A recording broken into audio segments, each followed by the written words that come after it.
भाई बहन भगत कोटवाल शरीर जो भी आए हैं, श्रीमान बाबू सिंह जी बेरी भजनगढ़ से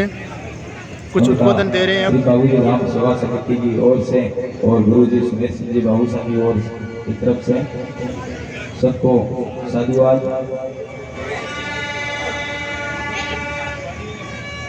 हर साल की बातें श्री बाबू जी महाराज की धाम में सेवा में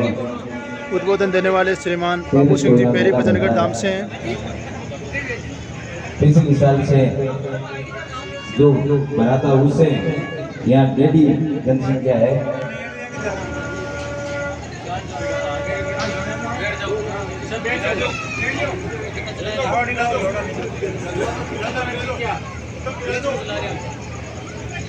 बाबू जी महाराज पावन धरा पर श्री महावीर जी महाराज गढ़ धाम से जो पधारे हैं, उनका इस गांव की तरफ से, इस धाम के स्टाफ की तरफ से और सेवा समिति की तरफ से, सब की तरफ से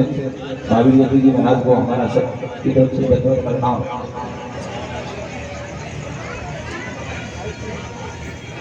दूसरी बात ये कि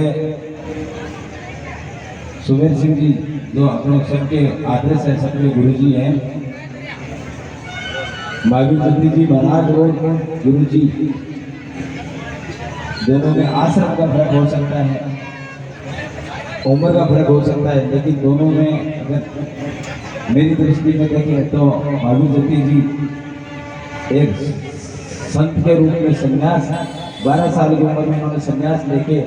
और माँ बाप परिवार गाँव को छोड़ के गाड़ोदा धाम में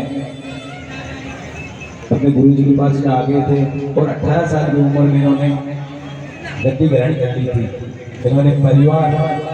माँ बाप, परिवार, गांव सब पूरा छोड़ के और इस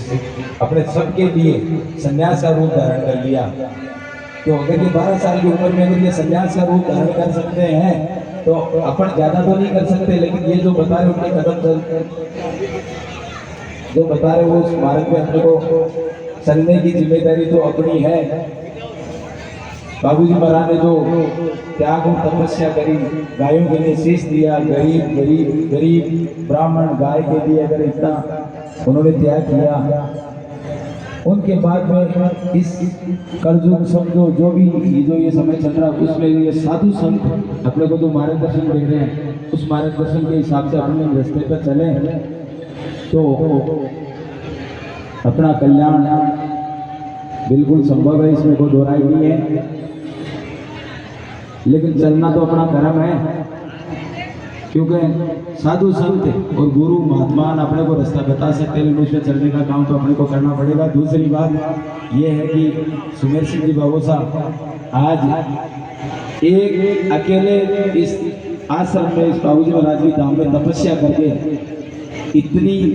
बड़ी जनसंख्या ने 8-10 हज़ार लोग इकट्ठे हो रहे हैं इस मेले के अंदर, ये अकेले अगर इतनी तपस्या करके कर सकते हैं तो आप अपन बता रहे हैं, ये बता रहे उसी रास्ते पर चल के अपन 10,000 जनसंख्या तो इकट्ठी नहीं कर सकते, लेकिन अपना परिवार और समाज के अंदर एक अच्छा मैसेज जाएगा। ये शिष्य किसके हैं? सुमेर सिंह जी के हैं।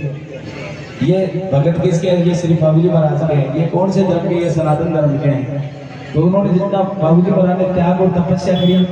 उतना अपन नहीं कर सकते। अपन जो अपने ये संत बैठे हैं, महावीर जी महाराज है, सुमेर सिंह जी बाबू साहब है, जिन्होंने बाबूजी महाराज की भक्ति करी, जैसे हुक्म सिंह जी है बड़वाड़ा के, हिम्मत सिंह जी झाड़ोद के हैं, सावंत जी बाबू साहब रुलाडी के हैं, उन्होंने इतनी बड़ी तपस्या करी कि आज जहाँ भी बाबूजी महाराज के धामों में जाते हैं तो वहाँ पे हर जगह जो बाबूजी महाराज का स्थान बना हुआ उसके पास में इनका जरूर कहीं ना कहीं स्थान अपना छोटा मोटा अपने को मिलेगा। कारण उसकी कि कर्म की पूजा है, जो कर्म करता है वो कहीं छुपता नहीं, आज नहीं तो कल, कल नहीं तो परसों, कहीं ना कहीं दुनिया के नजर में ऊर्जा लपड़ के जरूर निकल के सामने आता है। तो श्री बाबूजी धाम सेवा की तरफ से, इस गांव की तरफ से श्री महावीर जी महाराज यहाँ इस नगरी में पधारे, इस पावन धरा पे बाबूजी महाराज की धाम पे इनको धन्यवाद हमारी धाम की तरफ से, गांव की तरफ से, गुरु जी की तरफ से, सबकी तरफ से, कोटवाल यात्री शरीर सबकी तरफ से हमारा धन्यवाद प्रणाम। और आज जैसे बता रहे वैसे आगे भी कोई प्रोग्राम हो धाम पे, हर साल ये 13 को